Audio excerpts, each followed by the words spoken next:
Hello everyone. Good morning to all of you. Now in this session we will going for our next chapter, that is the chapter number 4, banking and monetary policy.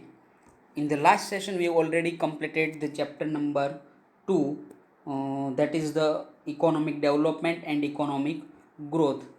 तो friend यहाँ पे हम chapter number 2 के बारे में हमने जो भी डिस्कशन किया और उनके पहले हमने चैप्टर नंबर 3 भी कंप्लीट कर दिया था। और चैप्टर नंबर फर्स्ट के बारे में तो आपको मैंने बताए थे कि जब भी हम फिजिकली हमारा लेक्चर स्टार्ट होगा उसी टाइम हम अब चैप्टर नंबर फर्स्ट पे आएंगे। तो आज के सेशन में हम स्टार्ट कर रहे हैं chapter number 4, that is the banking and monetary policy. और दूसरी बात ये है कि फ्रेंड कि chapter number 2 is very important for the your board examination, and the chapter 3 and 4 is also important for the board examination as well as your future career in the professional course, that is the CS and CMA and also in MBA। तो जो fourth and third chapter की हम बात करें तो third and fourth chapter का जो weightage है बोर्ड के एग्जाम के अंदर, that is the only 8 marks, and also chapter fourth is the weightage 8 marks, and chapter 2 10 marks.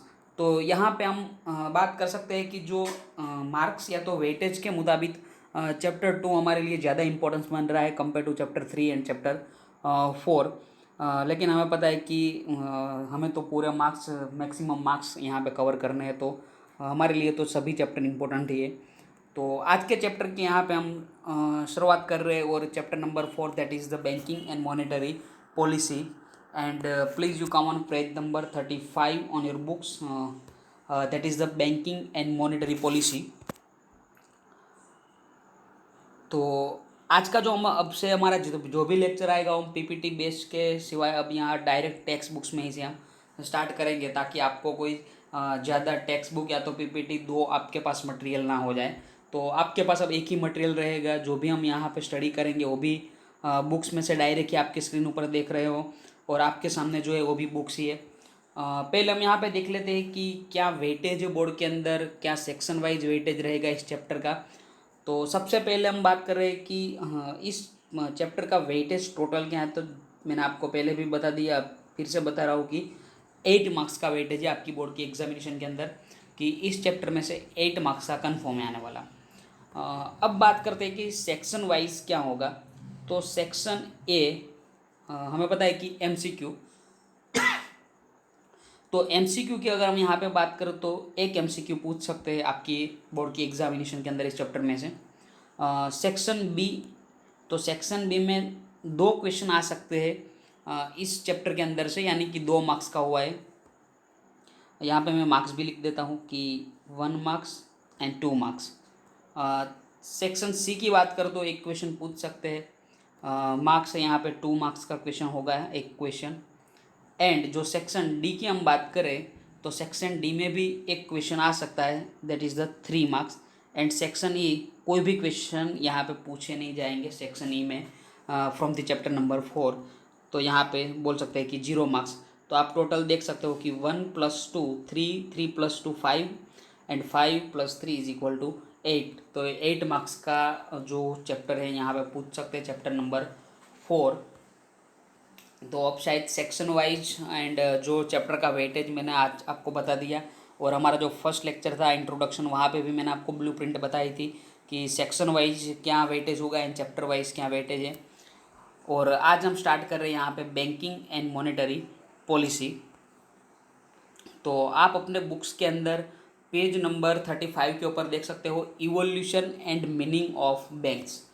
तो आप बुक्स में ही देख सकते हो स्क्रीन पे भी कि मीनिंग ऑफ बैंक। तो यहाँ पे आप देख सकते हो कि मीनिंग ऑफ बैंक अलग से क्वेश्चन दिया हुआ है। तो ये पूरे का जो पूरा यहाँ पे पॉइंट है हम बोल सकते हैं कि वो क्या होगा, दैट इज़ द इवोल्यूशन। तो पहले हम इवोल्यूशन की यहाँ पे डिस्कशन करेंगे and then meaning of bank. तो मैं पहले आप लोगों को सिर्फ समझा रहा हूँ कि किस तरह से बैंक्स का इवोल्यूशन हुआ। तो ब्लैंक पेज के अंदर यहाँ पे, और आप अपनी बुक्स के अंदर ही कंसंट्रेट करते रहना। तो सबसे पहले आप अपनी बुक्स के अंदर देख सकते हो कि इवोल्यूशन ऑफ द बैंक्स। तो सबसे पहले लिखा है कि इंग्लिश लैंग्वेज। तो इंग्लिश लैंग्वेज में हम बोल सकते हैं कि, और आज भी हम जो वर्ड यूज़ करते हैं दैट इज़ द बैंक। तो बैंक का मीनिंग क्या होता है, दैट इज द हीप और मास। तो यहाँ पे कुछ समझने की ज़रूरत नहीं है, सिर्फ आपको याद रखना है कि इंग्लिश लैंग्वेज के अंदर जो वर्ड है बैंक, उनका मीनिंग क्या होता है, हीप या तो मास। तो आप वहाँ पे अंडरलाइन कर सकते हो। सेकंड यहाँ पे एक और लैंग्वेज आ रही है, that is the Sanskrit language. आप देख सकते हो फर्स्ट लाइन में ही लिखा है संस्कृत लैंग्वेज। तो संस्कृत लैंग्वेज में जो बैंक वर्ड है वो किसके साथ रिलेट हो रहा है, या तो हम बैंक जो वर्ड है वो आए किसके ऊपर से आया, दैट इज द भांडा।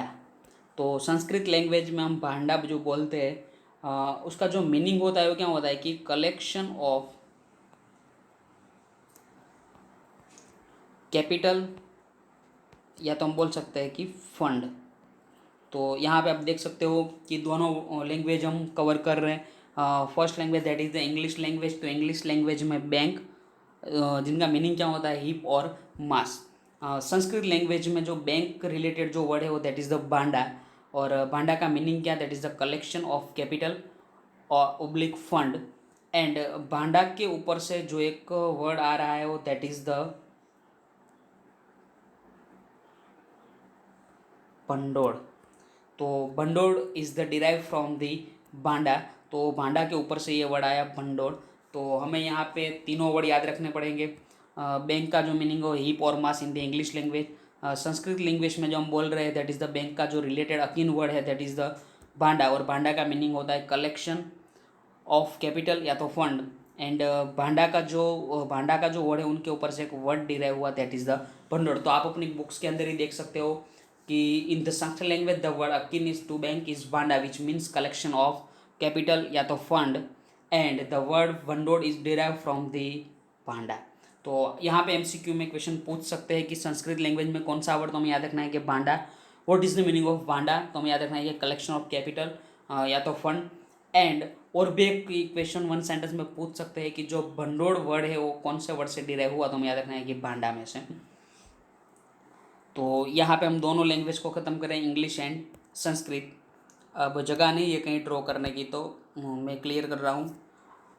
और आप थर्ड लाइन पे देख सकते हो कि the English word bank originated from Italian word.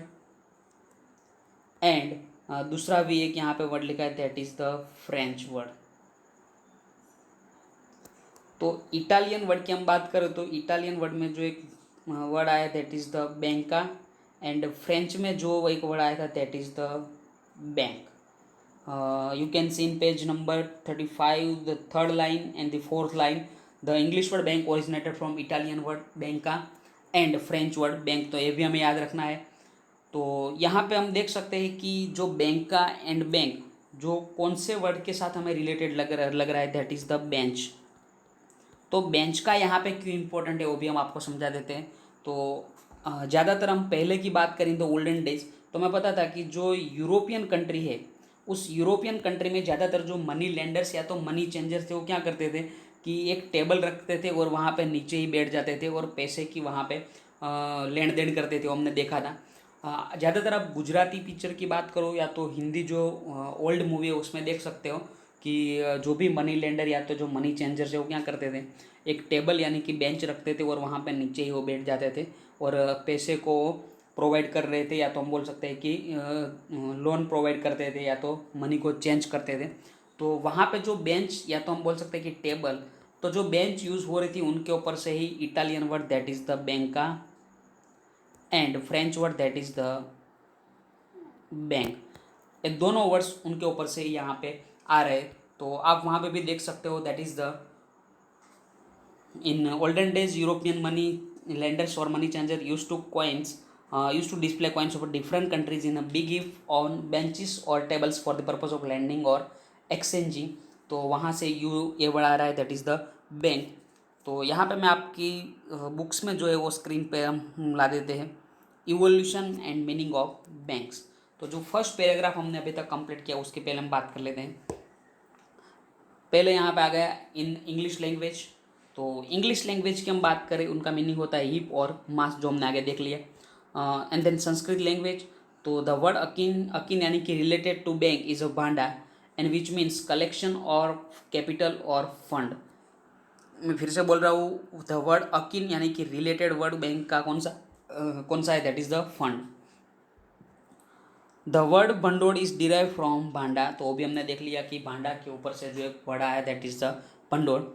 The English word bank originated from the Italian word banca और from the French word bank and both this word meant a bench for money exchange. In olden days European money lenders और money changer, lenders यानी कि जो loan provide कर रहा है, और money changers यानी कि हमें पता है कि आज समझो कि हमें कोई कंट्री के अंदर एज अ टूरिस्ट जाना है, तो हमें पता है कि अब यूएसए जा रहे हैं तो हमें यूएसए के वहाँ के डॉलर चाहिए, तो हम क्या करेंगे, यहाँ पे हमारे रुपीज़ को यूएस डॉलर में कन्वर्ट कराएंगे, चेंज कराएंगे। तो जो भी मनी चेंजर्स थे वो क्या करते थे, to display coins of a different country in big gifts on benches और टेबल्स, यानी कि जो बेंच का यूज़ करते थे for the purpose of lending और चेंजिंग। तो वहाँ पे जो बेंच का यूज हो रहा था उनके ऊपर से जो वर्ड आया दैट इज़ द बैंक। तो फर्स्ट यहाँ पे पैराग्राफ हमने कंप्लीट कर लिया। अब हम समझेंगे सेकंड पैराग्राफ। तो आप अपने इवोल्यूशन वाले एक लाइन लिखिए सेकंड पैराग्राफ के अंदर कि it can be concluded that the word bank is related to collection oblique fund of money. तो हमें पता है कि जो बैंक का वर्क है, या तो हम बोल सकते हैं कि बैंक का काम किसके साथ रिलेटेड है, तो कलेक्शन करना या तो फंड इकट्ठा करना, किसका, मनी का। उस लाइन का ज़्यादा इंपॉर्टेंस यहाँ पे है नहीं। अब हम डायरेक्टली आ जाता है थर्ड पैराग्राफ, जो 5-6 लाइन में आप बुक्स के अंदर देख सकते हो। तो वहाँ पे जो आपकी फर्स्ट लाइन है वो बहुत इंपॉर्टेंट है। उस एक ही लाइन में से आपको एग्जाम में 3 क्वेश्चन पूछ सकते हैं अलग अलग। तो यहाँ पे मैं डायरेक्ट आपको समझा रहा हूँ कि अगर समझो कि एक क्वेश्चन आ गया कि वर्ल्ड की फर्स्ट बैंक कौन सी थी, तो आपको याद रखना है बैंक ऑफ बार्सिलोना।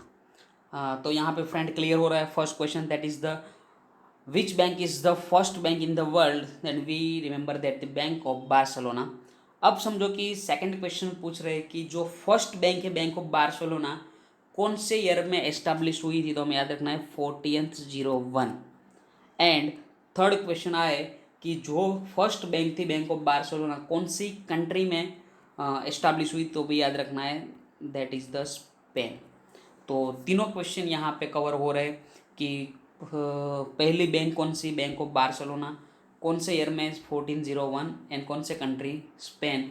तो आप अपनी बुक्स के अंदर फर्स्ट लाइन में देख सकते हो, the bank of Barcelona set up in Spain in 1401 is known to be the first real bank establish in the world. अब यहाँ पे जो फर्स्ट लाइन थी वो तो सिंपल ही थी, हमें याद ही रखनी थी कि फर्स्ट बैंक कौन सी है और कहाँ पे और कौन से ईयर में एस्टैब्लिश हुई। लेकिन उनके बाद जो सेकेंड लाइन से हमें याद रखना है, तो और हमें याद करना पड़ेगा function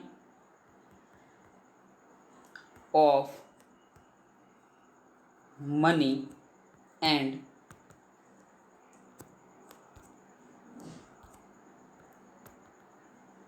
limitations of barter system. तो फ्रेंड यहाँ पे आप देख सकते हो कि जो फंक्शन ऑफ मनी यानी कि हमने जो थर्ड चैप्टर में देखा था, एंड लिमिटेशन भी देखी थी बार्टर सिस्टम की, वो हम यहाँ पे याद करके इस पैराग्राफ को कंप्लीट करेंगे। तो आप देख सकते हो सेकंड लाइन से, with the introduction of currency money people started using money not only as a measuring rod of value. यानी कि जब से करेंसी का इंट्रोडक्शन हुआ है या तो इंट्रोड्यूस हुआ है, तो हम सिर्फ मनी का यूज़ यहाँ पे मेजरिंग वैल्यू के लिए नहीं कर रहे, उनके साथ उनके अलग अलग भी फंक्शन है, that is the unit of account, या तो हम बोल सकते हैं कि मीडियम ऑफ एक्सचेंज। तो हमें पता है कि मीडियम ऑफ एक्सचेंज यानी कि हम पहले बार्टर सिस्टम यूज़ कर रहे थे, और बार्टर सिस्टम में बहुत सारी लिमिटेशन थी, तो अब मनी का यूज़ कौन सा फॉर्म में हो रहा था, that is the medium of exchange. और उनके साथ आगे भी लिखा है कि but also as a store value. तो हमें पता है कि मनी की स्टोर वैल्यू भी है, क्योंकि बार्टर सिस्टम के अंदर जो भी गुड्स एंड सर्विस थे उनका हम स्टोर नहीं कर पाते थे, तो यहाँ पे लिमिटेशन निकल रही है। तो हम स्टोर की मनी का जो स्टोर है वो भी इजीली कर सकते हैं। And standard of deferred payment, यानी कि डिफर पेमेंट यानी कि अगर हम समझो कि क्रेडिट में कोई भी गुड्स परचेज कर रहे तो भी यहाँ पे हमारे लिए बेनिफिट होगा कि जो भी हम डिफर्ड पेमेंट यानी हम लेट पेमेंट अगर भी करना चाहते हैं तो भी मनी का यूज़ हम कर सकते हैं। तो मनी का जो वेरियस यूज़ या तो जो फंक्शन है वही यहाँ पे लिखा है कि करेंसी की हम बात करें तो as a measuring of value, medium of exchange और store value and standard of deferred payment with the furthering in the function of money there arose a need to maintain the value of money। तो जो भी यहाँ पे money हम बोल सकते हैं कि जो भी इवोल्यूशन हुआ बैंक्स का, तो जो भी मनी थी उनकी नीड हमें मेंटेन करनी पड़ेगी यानी जो भी उनकी वैल्यू होगी वो भी यहाँ पे मेंटेन हो जाएगी। In short in economic system dependent on money there arose a need for an institutional management for safety of money. यहाँ पे लिख रहा हूँ safety of money transfer of money and maintaining the value of money।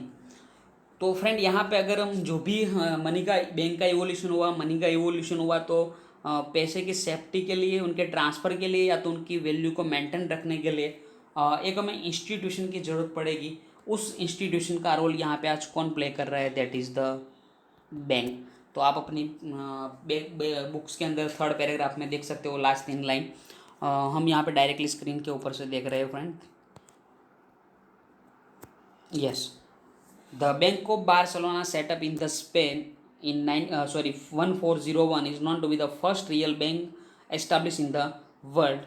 With the introduction of currency of money, people can started using a money not only as a measuring rod of value। यानी कि जब से समझो कि introduction हुआ है money का, currency का, तो पीपल यानी कि लोगों ने स्टार्ट कर दिया मनी का यूज़ सिर्फ वैल्यू को मेज़र करने के लिए नहीं यूज़ कर रहे, लेकिन उनके साथ साथ मीडियम ऑफ एक्सचेंज के लिए, store of value and standard of deferred payment. With the furthering in the function of money there are was a need to maintain the value of money. यानी कि जो भी हमारे पास जो करेंसी है, money है, उनकी वैल्यू भी हमें मेंटेन करनी पड़ेगी और साथ साथ safety, transfer and maintain the value of money, उनके लिए हमें एक इंस्टीट्यूशन की ज़रूरत पड़ेगी, institutional arrangement. That is the role of such institute played by the banks. यानी वो रोल कौन यहाँ पे प्ले कर रहा है, तो बैंक्स। तो यहाँ पे हमने देखा इवोल्यूशन ऑफ बैंक्स का जो कंटेंट्स था वो, तो हम याद यहाँ पे रखेंगे फ्रेंड कि सबसे पहले इन द इंग्लिश लैंग्वेज। तो इंग्लिश लैंग्वेज में तो सिंपल ही है कि बैंक का मीनिंग क्या होता है, हीप और मास। संस्कृत लैंग्वेज आए तो जो उनके साथ रिलेटेड, बैंक के साथ related, that is the Banda which means collection of fund capital and the one road is derive from the word Banda. English language की अगर हम बात करें तो उनके अंदर याद रखेंगे Italian word that is the bank का और French word that is the bank. और जो भी यहाँ पे हम बैंक का या तो बैंक वर्ड यूज़ कर रहे हो, किसके ऊपर से आया, बेंच, या तो हम बोल सकते हैं कि टेबल, क्योंकि यूरोपियन जो कंट्री थे वहाँ पे money lenders and money changers benches का यूज़ कर रहे थे, टेबल्स का यूज़ कर रहे थे। आगे आ सकता है कि सबसे पहली वर्ल्ड की बैंक, तो हम याद रखेंगे बैंक ऑफ बार्सिलोना। ईयर पूछे तो 1401 एंड कंट्री स्पेन। एंड उनके बाद हमें पता है कि जो concept of the function of money and limitation of barter system, उनका ये पूरे का पूरा यहाँ पे पैराग्राफ है जो मैंने आपको समझा दिया। और जिन लोग भूल गए हो कि क्या फंक्शन थे, क्या लिमिटेशन थी, तो 3rd नंबर का चैप्टर यूट्यूब ऊपर अवेलेबल ही है, आपको पता ही है। तो स्टार्टिंग में ही पहला ही इस चैप्टर का जो भी लेक्चर होगा उसमें ये सब कवर हो जाएगा, तो आप वहाँ से भी देख सकते हो। आगे का हम क्वेश्चन की बात करें तो सेकंड क्वेश्चन है यहाँ पे मीनिंग ऑफ बैंक। तो सबसे पहले हम यहाँ पे देखेंगे क्या मीनिंग होगा बैंक का। तो आप अपनी बुक्स में ध्यान रखना, मैं यहाँ पे आपको पहले ब्लैंक में समझा रहा हूँ कि बैंक एक ऐसा इंस्टीट्यूशन है कि जो बैंकिंग की सर्विस प्रोवाइड कर रहा है। तो उसमें क्या होगा ज़्यादातर, तो मैं आपको एक एग्जांपल यहाँ पे दे रहा हूँ, एक एग्जांपल आपके नाम से ही दे रहा हूँ। कितने दिनों से आपका नाम तो लिया नहीं है कि क्लास में जितने भी बच्चे हैं, तो समझो ना, नाम छोड़ो, वरना आपको पता है कि 2-3 नाम लेंगे तो बाकी जिनका नाम नहीं लिया उनको कुछ अच्छा नहीं लगेगा। तो हम AB से नाम से ही ले रहे हैं यहाँ पे कि ए नाम का समझो कि कोई पर्सन है, SBI बैंक है, एंड एक है जो B नाम का है। अब समझो कि ए नाम का जो पर्सन है उनकी कुछ ना कुछ अर्निंग होगी और सेविंग भी होगी, तो सेविंग जो भी अपने पास है वो कहाँ पे डिपॉजिट करवाएगा, एसबीआई के अंदर। तो एसबीआई क्या करेगा कि ये ने जो भी सेविंग एसबीआई में रखने आ रहा है उनकी सेविंग को एसबीआई बैंक क्या करेंगे, एक्सेप्ट करेंगे with the condition that the returning of the same when the demand the depositors demand. यानी कि समझो कि ए के पास पड़े हैं 10,000 रुपीज़ और ये जो बंदा है वो 10,000 रुपीज़ कहाँ पे डिपॉजिट करवा रहा है, एसबीआई बैंक्स में। तो यहाँ पे क्या होगा कि एसबीआई बैंक इस 10,000 को एक्सेप्ट करेंगे और यहाँ पे कंडीशन क्या होगी कि जब भी आप रिटर्निंग डिमांड करोगे, यानी कि एक को समझो कि 10,000 रुपीज़ की कभी भी फ्यूचर में ज़रूरत पड़ रही है तो एसबीआई बैंक उस 10,000 रुपीज़ को क्या करेंगे, रिटर्न भी करेंगे। तो आप अपनी बुक्स के अंदर पहली जो लाइन है वहाँ पे देख सकते हो, bank is an institution authorize to collect the people's saving या तो deposit with the purpose of lending those.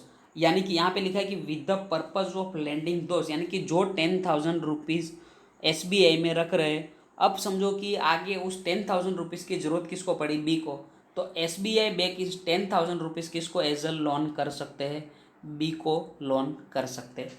तो आपको यहाँ पे मीनिंग समझ में आ गया होगा। फिर से मैं बता रहा हूँ, समझो कि ये ने अपनी जो भी सेविंग डिपॉजिट कहाँ पे करवाई, एसबीआई बैंक में, तो एसबीआई 10,000 अपने पास तो रखने वाले नहीं, आगे कहीं पे भी इन्वेस्टमेंट भी कर सकते हैं या तो किसी को लोन भी प्रोवाइड कर सकते हैं।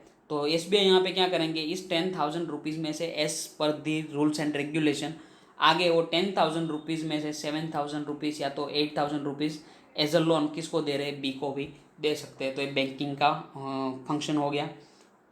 तो आप वहाँ पे देख सकते हो मीनिंग ऑफ बैंक में कि बैंक एक ऐसा इंस्टीट्यूशन है जो सर्विस प्रोवाइड कर रहा है बैंकिंग की।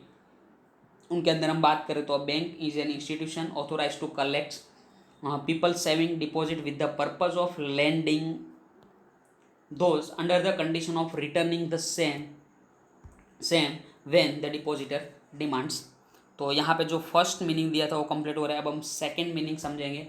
तो बैंक भी एक ऐसा ऑर्गेनाइजेशन है कि जो प्रॉफिट के लिए काम कर रहा है। हम ध्यान रखेंगे कि कॉमर्शियल बैंक जो है वो प्रॉफिट के लिए काम कर रहे हैं, बल्कि जो सेंट्रल बैंक है वो प्रॉफिट के लिए नहीं काम कर रहे, लेकिन जो सिर्फ कॉमर्शियल बैंकिंग है वो प्रॉफिट के लिए काम कर रहे हैं। तो प्रॉफिट यहाँ पे वो कैसे कमाएंगे, तो हमें पता है कि ज़्यादातर हम बात करें तो हमने जो भी आपके एग्जांपल लिया था उनकी हम बात करेंगे। तो फिर से यहाँ पे एक एग्जांपल लेना ही पड़ेगा। तो अब मैं आपके क्लास का एक एग्जांपल ले रहा हूँ। समझो कि टॉपर का नाम ही हम ले लेते हैं, हेतवी एंड मानसी। तो यहाँ पे देख सकते हो कि अगर समझो कि हेतवी के पास यहाँ पे कोई सेविंग है, तो हम एग्जांपल देखा था कि 10,000 रुपीज़ पड़े हैं। तो हेतवी यहाँ पे क्या करेगी कि अपना जो अकाउंट है एसबीआई बैंक में वहाँ पे वो 10,000 रुपीज़ डिपॉजिट करवाएगी।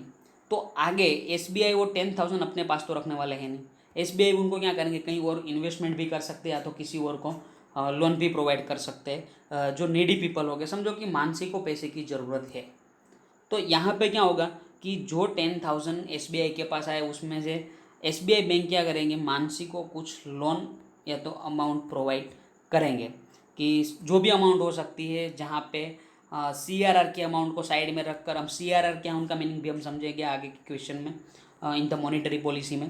तो समझो कि 7,000 की ज़रूरत है, तो यहाँ पे वो 7,000 किसको देंगे, मानसी को प्रोवाइड कर देंगे। तो यहाँ पे क्या होगा कि एसबीआई 10,000 अगर हेतवी के पास से ले रहे हैं तो हेतवी को इंटरेस्ट भी पे करना पड़ेगा। तो बैंक क्या करेंगे, हेतवी को इंटरेस्ट पे करेंगे, और सामने जो लोन हम दे रहे हैं किसको, सॉरी हमने एसबीआई बैंक दे रही है लोन किसको, मानसी को। तो मानसी के पास से एसबीआई बैंक क्या करने वाली है, इंटरेस्ट चार्ज करेगी, यानी कि मानसी के पास से वो इंटरेस्ट लेकर किसको इंटरेस्ट को पे करेंगे, हेतवी को। लेकिन फ्रेंड हमें यहाँ पे वो याद रखना है कि हेतवी को अगर हम 10% इंटरेस्ट दे रहे हैं तो मानसी के पास से हम 10% से कम इंटरेस्ट लेने वाले हैं नहीं, यानी कि बैंक 10% से कम इंटरेस्ट नहीं लेगी, यानी कि 10 से ज़्यादा, तो हम यहाँ पे एग्जांपल में कि 12%। तो 12% इंटरेस्ट मानसी के पास से लिया और 10% इंटरेस्ट हमने किसको पे किया, बैंक ने किसको पे किया, हेतवी को। तो 2% का जो बैंक के लिए यहाँ पे फ़ायदा हुआ, that is the profit for bank.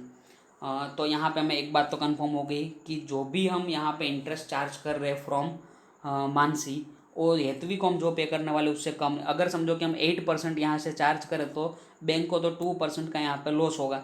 तो बैंक ऑलवेज हमें इतना याद रखना है कि हम जो भी इंटरेस्ट पे करने वाले हैं उससे ज़्यादा ही इंटरेस्ट यहाँ से चार्ज करेंगे। तो आप देख सकते हो कि मीनिंग ऑफ बैंक के अंदर जो सेकंड पैरा दिया है, आ जाते हैं हम वहाँ पे। A bank is an commercial organisation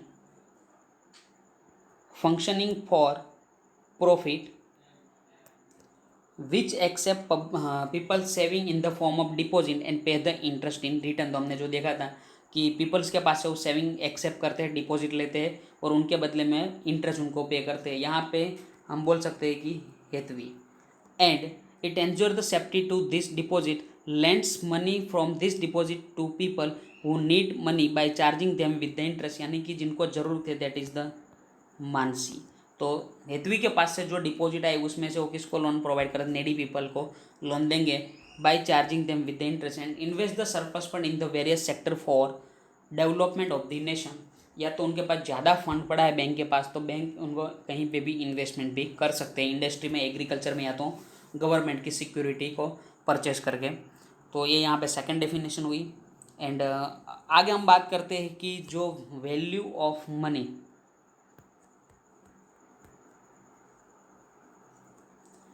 value of money की बात यहाँ पे कर रहे हैं कि जो भी हमारे पास मनी उनकी वैल्यू इंक्रीज भी हो सकती है एंड डिक्रीज भी हो सकती है। तो यहाँ पे एक वर्ड लिखा है कि मोबिलाइजिंग मनी।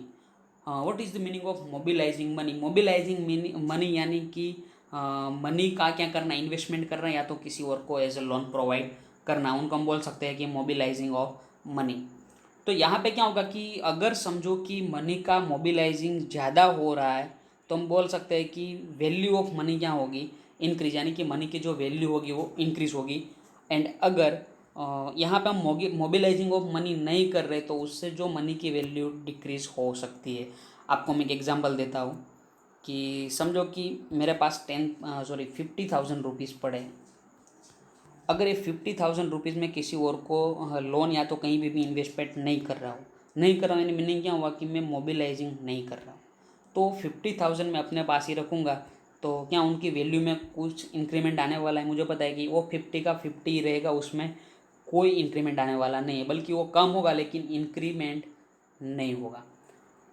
सेकंड कंडीशन, समझो कि 50,000 में बैंक में रख रहा हूँ तो बैंक मुझे एवरी क्वार्टरली या तो हम बोल सकते हैं कि एवरी 3 मंथ्स मेरे को इंटरेस्ट पे करेंगे बैंक। तो वहाँ पे क्या होगा कि समझो कि हम 9% लेंगे तो भी मुझे समझो कि 5,000 रुपीज़ इंटरेस्ट अगर मिल रहा है पर ईयर का, एक्सपेक्ट है 9% या तो 10% लेकर हम समझ रहे कि समझो कि मेरे को 5,000 रुपीज़ इंटरेस्ट मिला ईयर का। तो यहाँ पे क्या होगा कि at the beginning of the year जो मेरे पास 50,000 रुपीज़ थे मैंने बैंक में रखा तो मेरे को और 5,000 इंटरेस्ट मिला, तो at the end of the year मेरे पास कितने रुपीज़ हो गए? 55,000। तो यहाँ पे मनी की जो वैल्यू है वो क्या हो रही है? इंक्रीज़ हो रही है। तो यहाँ पे हम बोल सकते हैं कि अगर हम मनी को मोबिलाइजिंग करेंगे तो हमारी मनी की जो वैल्यू होगी वो इंक्रीज़ होगी, और अगर हम मनी को मोबिलाइज नहीं कर रहे तो वैल्यू क्या होगी? Decrease. To state briefly, banks are instrumental mobilizing money. Value of stock of money which is not mobilized among activities tends to fall at a future date. यानी कि अगर हमारे पास जो भी स्टॉक है मनी का उनको मोबिलाइज नहीं कर, नॉट मोबिलाइज, तो tends to fall at future date. And value of circulating money tends to increase, यानी कि अगर हम सर्कुलेट कर रहे हैं मनी को यानी कि मोबिलाइज कर रहे हैं तो वैल्यू क्या हो सकती है? इंक्रीज हो सकती है। तो आज के सेशन की हम बात करें तो यहाँ पे रख रहे हैं, और नेक्स्ट लेक्चर में हम देखेंगे next question that is the classification of banks. और क्लासिफिकेशन ऑफ बैंक्स में हम पता है कि classified into 2 categories that is the commercial banks and central bank. और सेंट्रल बैंक में हमें पता है कि आरबीआई। एंड कॉमर्शियल बैंक्स के आप रास्ते में जाओ, जितनी भी बैंक आपको रास्ते में दिखने होगी मिलेगी, सब क्या है? कॉमर्शियल। एग्जाम्पल एसबीआई है, बैंक ऑफ बड़ौदा, आईसीआईसीआई, जो भी बैंक आपको दिखने को मिलते हैं सभी bank commercial. And central bank में एक ही है दैट इज़ द आरबीआई। तो हम नेक्स्ट लेक्चर में स्टार्ट करेंगे। आज के लेक्चर के लिए हम इतना ही रख रहे हैं। तो thanks to all of you and take care, bye bye.